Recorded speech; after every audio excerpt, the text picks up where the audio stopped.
So we already discussed that VR1 is equal to V1 minus U1, that is V1 minus U. That since U is equal to U1 is equal to U2 and VW1 is equal to V1, alpha is equal to 0, theta is equal to 0. And next is VR1 is equal to VR2 and from the outlet velocity triangle. Okay, this VR1 and VR2 are same. And then VW2, what will be VW2? We know that VR2 cos phi is equal to this total length, that is U2 plus W2. Then VR2 cos phi minus U2 will be equal to VW2. Okay, then as we already studied, we know that Fx, the force exerted by the jet in the x direction, is equal to rho a v1 into vw1 plus vw2. Okay, just recapitulate your first module where we discussed all these things. That is, Fs is equal to rho a vr1 into vw1 plus or minus vw2. There is a derivation. Same thing is here. Okay, nothing will changes. You only need to study the derivation in this first module. Okay. The remaining all sections are same. So here it will be equal to Fs equal to rho a v1 into vw1 plus vw2. So work done by the jet on the runner per second is equal. Work done is equal to Fx into u. That is Fx into u. That is equal to rho a v1 into vw1 plus vw2 into u.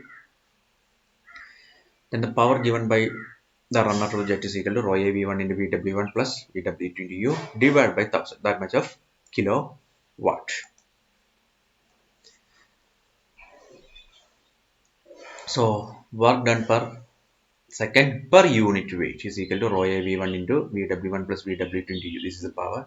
That is the work done. Divided by, we need to find out the work done per second per unit weight. So weight of the water striking per second. Then weight is equal to rho a v1 into g. Then solving we will equal to 1 by g into vw1 plus vw2 into u. Okay. Similarly, the energy supplied to the jet at inlet is in the form of kinetic energy, that is equal to half mv square. This is the equation for the kinetic energy. Then m is the rho a v1, that is the mass flow rate. Then v1 is v1 square.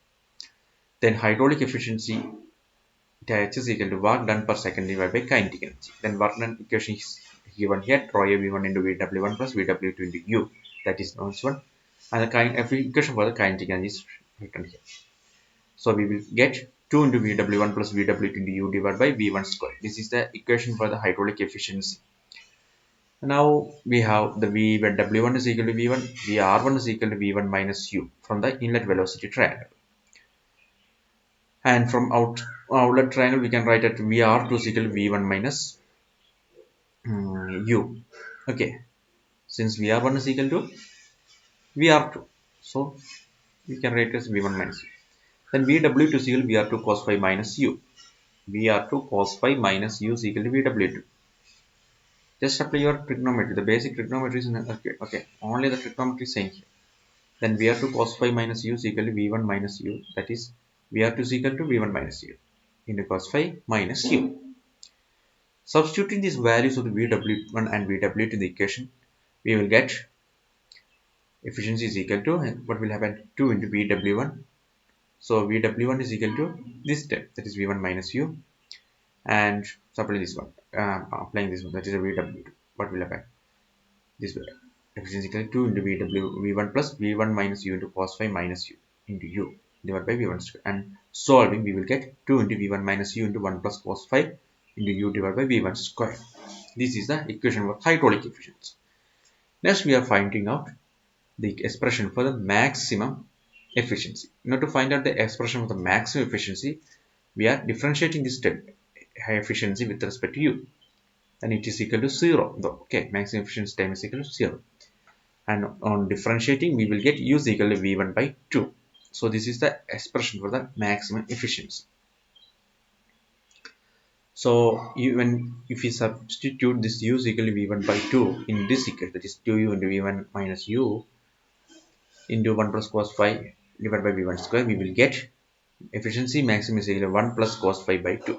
1 plus cos phi by 2. This is the expression for maximum efficiency. And these are the major points which you should remember in case of the pellet and built turbine, inverse turbine.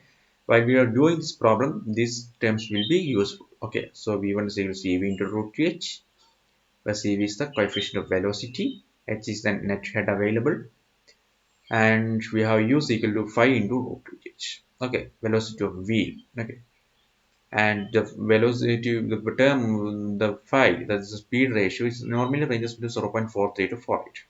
The speed ratio phi ranges between 0.43 to 48, and the angle of deflection is taken as 165 degree, and then u is equal to pi d n divided by 60. And the next term is jet ratio, that is denoted by m, that is equal to d by d, diameter of the wheel to the diameter of the jet. In most cases, it will be equal to 12. Okay. Then number of buckets in a runner is given by, okay, z is equal to 15 plus d by 2d, that is equal to 15 plus 0.5 m. M is the jet ratio, that is equal to d by d. The number of jets is obtained by dividing the total rate of flow through the turbine by the rate of flow through the water through a single jet. Okay, so these are the various terms that you should be remember. Okay, thank you.